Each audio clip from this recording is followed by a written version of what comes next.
सच्चे प्रेमी की पहचान कैसे करें?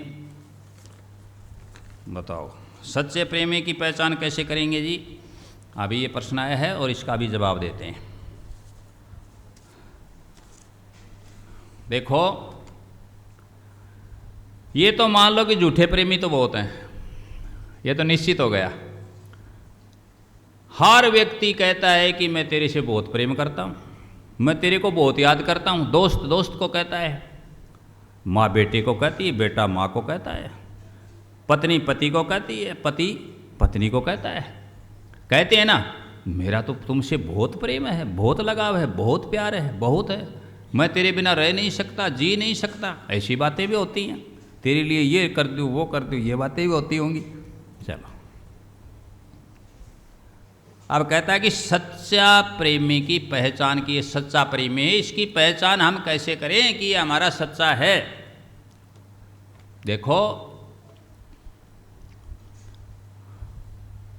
सुख में सभी साथी होते हैं और दुख में कोई नहीं।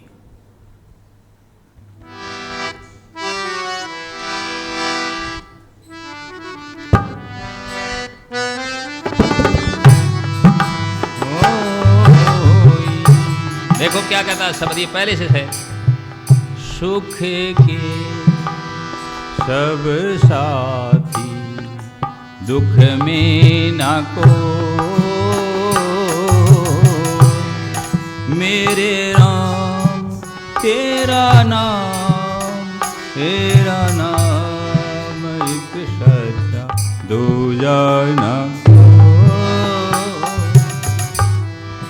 सुख में सब साथी है ना? हाँ, नहीं है?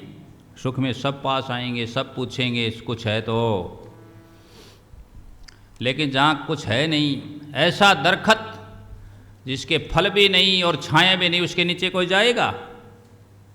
बताओ, जाएगा का कोई? कोई नहीं जाएगा। इसलिए जिसके पास कुछ है उसके पास सब आएंगे, सब मित्र बनना चाहेंगे, सब समझ जोड़ना चाहेंगे। लेकिन यदि कुछ नहीं है, कुछ मिलने वाला नहीं है, तो कोई पास भी बैठाता का, कोई पास आता ही नहीं, मिलने नहीं आता, बातचीत नहीं करता, कहता मेरे पास तो टाइम नहीं है। तो पहली पहचान ये है कि जो दुख में हमारे काम आए वह सच्चा है। अब तुम प्रश्न ये पूछ रहे हो आप जी कि कैसे पता करें कि ये सच्चा है? जो दुख के समय याद कर लो, यदि काम आता है तो पता लग जाएगा। देखिए मानस में क्या कहा, धीरज धर्म मित्र अरुणारी, आपत्ति काल परखियहु चारी। धीरज धर्म मित्र अरुणारी, आपत्ति काल परखिए चारी। ये चार, धैर्य कितना है, धीरज धर्म, और इसका धर्म क्या साथ दे रहा है, और मित्र कैसा है, और नारी कैसी है। तो धीरज धर्म मित्र अरुणारी, आपत्ति काल परखिए चारी। चारों की संकट के समय, आपत्ति के समय, विपत्ति के समय क्या कर लेनी चाहिए? परीक्षा कर लेनी चाहिए, जांच कर लेनी चाहिए। अब इसको एक कहानी से और समझा दूं।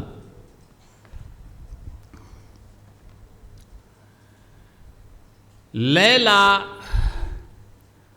का पिता फारस का बादशाह था। आपने बहुत बार एक कहानी जिक्र सुना होगा, लैला मजनू, लैला मजनू। आज जरा उस पर प्रकाश डालते हैं, सुनाते हैं। तो लैला का पिता फारस का बादशाह था और लैला को प्रेम हो गया मजनू से। पिता ने सोचा कि लैला खुश रहे, मेरी बेटी क्या रहे? खुश रहे। उसने शहर के जितने दुकानदार थे, कपड़े वाले, मिठाई वाले, दूध वाले, फलों वाले, जो भी, सबको ये कह दिया, ढिंडोरा पिटवा दिया कि यदि मजनू कुछ भी किसी दुकान से लेने आए तो ना नहीं कहना, जो चाहे वो दे देना, पेमेंट मैं अपने आप कर दूंगा, हिसाब मैं करूंगा। ये किसने ऐलान करवा दिया? लैला के पिता ने। उसने सोचा कि मजनू खुश होगा तो मेरी लैला खुश होगी, कि उसको पता था कि ये इसका आशिक है, ये प्रेम करते हैं। ऐलान हो गया। मजनू घूमे शहर में बाजार में, लेकिन कुछ ना ले। क्यों नहीं ले बताओ? मजनू को कुछ चाहिए ही नहीं। मजनू को सिर्फ क्या चाहिए? लैला। उसको कपड़े नहीं चाहिए, उसको फल फ्रूट नहीं चाहिए, उसको कोई मिठाई नहीं चाहिए, गाड़ी घोड़ा नहीं चाहिए, सिर्फ और सिर्फ क्या चाहिए? अपना प्यार, अपना प्रेम। सच्चे प्रेम के लिए कहानी बता रहा हूं, कैसे परीक्षा करो।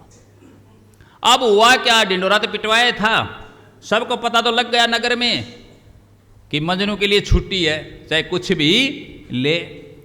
तो कहते हैं कि सैकड़ों मजनू तैयार हो गए और रोज बढ़े और दुकानों पर जाएं और चाय सो लें और जाकर कहें मैं क्या हूं? मजनू। दुकानदार कोई मना नहीं करे, सब दुकान खाली हो गई। दुकानदार परेशान हुए, परेशान होकर के बादशाह के पास गए और कहा कि बादशाह सलामत, ये मजनू एक है, दो है या अनेक हैं? बादशाह ने कहा क्या बात? कहा कि रोज बढ़ रहे हैं, पूरे दिन भीड़ लगी रहती, कहता मैं मजनू, मैं मजनू, मैं मजनू। बादशाह ने सोचा कि गड़बड़ है। बादशाह कहने लगा, बड़ी खास चीज़ है, गौर से सुनो। बादशाह कहने लगा कि मैं लैला से पूछता हूं कि मजनू एक है, दो हैं, 10 हैं या अनेक हैं? मजनू से पूछा बादशाह ने जाकर के, बेटी लैला ये बता, मजनू एक है, दो है या अनेक है? लैला तुरंत समझ गई। उसने कहा अब्बाजान आपको कुछ नहीं करना है, इसका उत्तर मैं कल दूंगी, अपने आप दे दूंगी कि मजनू एक है, मजनू दो है, मजनू 10 है या मजनू अनेक है। देखो, तो आपने पूछा ना कैसे पहचान करें, कैसे परीक्षा करें। दूसरी रोज मजनू ने अपने जो अंगरक्षक थे उनको बुलाया, अपनी दासियां थी उनको बुलाया और ये डिंडोरा पिटवा दिया कि कल लैला अपने मजनू की परीक्षा लेगी बाजार के बीच में, और ये परीक्षा लेगी कि वह अपने हाथों से उसका गोश्त काटेगी, मांस काटेगी।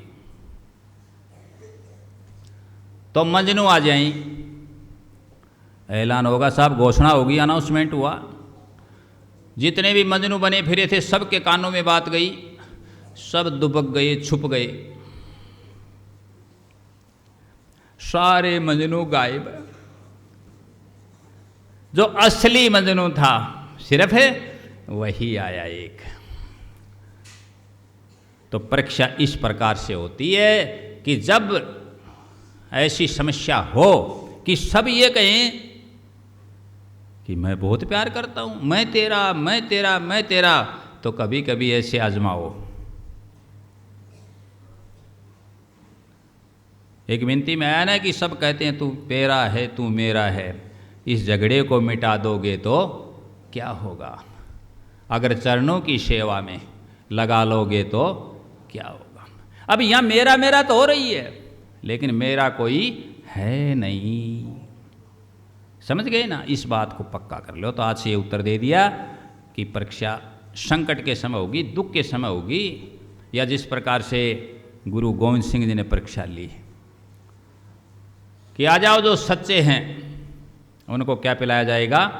अमृत। और जब तैयार हुआ, म्यान से निकाली तलवार को, कहाँ शीश कटाना पड़ेगा, तो सारे कितने थे उस समय? 500 थे, कितने थे? सारे वो सिक्का हो गए। सिर्फ कितने बचे? 5, केवल 5, सिर्फ 5, केवल 5 आ गया कि हे गुरु, हे गुरुदेव, हे सच्चे पातशाह, हम कुर्बानी देने के लिए तैयार हैं कि शीश के बदले में अमृत पिलाऊंगा। गौर करो, शीश दिए सतगुरु मिले तो भी सस्ता जाने। तो निकली वो चमचमाती तलवार, बार आई म्यान से, सब दौड़ गए। सिर्फ 5 रहे, उनको अमृत पिलाया गया। परीक्षा ले रहे थे वो, अमृत पिलाया गया और वो क्या कहलाए? पंच प्यारे। सतनाम सत साई।